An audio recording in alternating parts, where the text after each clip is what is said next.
Shalom Bapak Ibu sekalian, kita akan membaca dan merenungkan firman Tuhan. Mari kita berdoa sebelumnya. Ya Tuhan, kami datang merendahkan diri hati kami. Pimpinlah, berkatilah firman Tuhan yang kami mau merenungkannya. Dalam nama Yesus kami berdoa. Amin. Saudara, renungan firman Tuhan dari Ibrani 10 ayat 19 sampai 25. Ibrani 10 19 sampai 25. Jadi saudara-saudara, oleh darah Yesus kita sekarang penuh keberanian dapat masuk ke dalam tempat kudus.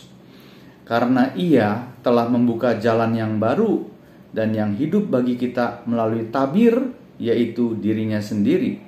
Dan kita mempunyai seorang imam besar sebagai kepala rumah Allah. Karena itu marilah kita menghadap Allah dengan hati yang tulus ikhlas dan keyakinan iman yang teguh. Oleh karena hati kita telah dibersihkan dari hati nurani yang jahat dan tubuh kita telah dibasuh dengan air yang murni. Marilah kita teguh berpegang pada pengakuan tentang pengharapan kita, sebab Ia yang menjanjikannya setia. Dan marilah kita saling memperhatikan supaya kita saling mendorong dalam kasih dan dalam pekerjaan baik. Janganlah kita menjauhkan diri dari pertemuan-pertemuan ibadah kita, seperti dibiasakan oleh beberapa orang. Tetapi marilah kita saling menasihati dan semakin giat melakukannya menjelang hari Tuhan yang mendekat. Saya memberikan tema untuk apa percaya dan beribadah kepada Tuhan Yesus. Jadi ketika kita ditanya untuk apa sih percaya kepada Tuhan Yesus dan beribadah setiap hari Minggu kepada Tuhan, barangkali termasuk saya juga punya jawaban.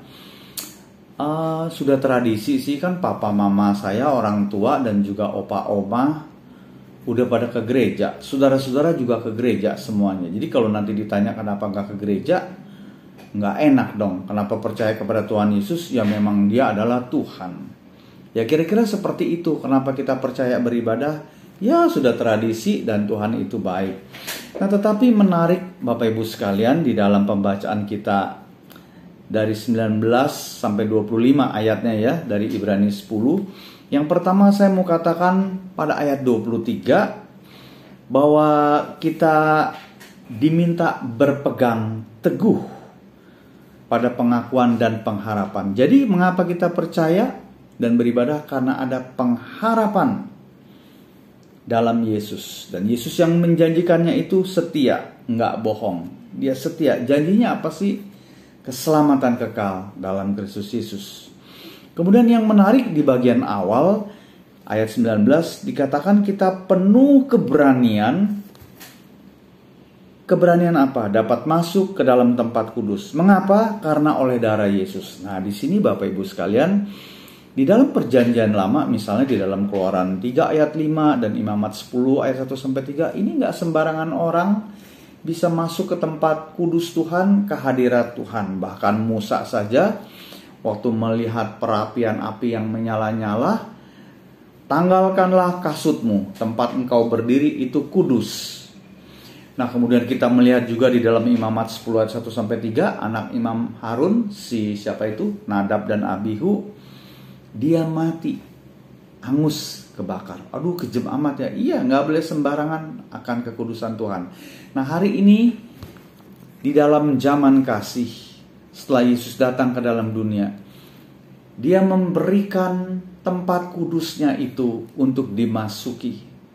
Dengan catatan kita percaya menjadi milik Tuhan Yesus. Bukankah ketika Tuhan mati di salib, ada gempa bumi, ada gelap gulita, kemudian apa? Iya, tirai bait Allah terbelah dua, terobek dari atas sampai bawah. Artinya jalan keselamatan sudah ada melalui Kristus Yesus. Nah sebab itu Bapak Ibu sekalian, setelah kita menjadi percaya menjadi milik Yesus, marilah kita saling memperhatikan supaya kita saling mendorong dalam kasih. Dan yang terakhir, kita dinasihatkan jangan menjauhkan diri dari pertemuan-pertemuan ibadah. Atau artinya bahasa sekarang, Kita harus rajin ke gereja. Apapun kendala yang kita hadapi, kita tetap beribadah. Karena ada orang yang ogah-ogahan gitu dengan berbagai alasan. Mengapa? Karena hari Tuhan semakin dekat. Biarlah kita percaya kepada Tuhan, beribadah kepada Tuhan. Karena janji yang Tuhan berikan itu pasti ya dan amin, keselamatan itu. Mari kita berdoa. Terima kasih Tuhan, anugerah keselamatan yang Kau berikan.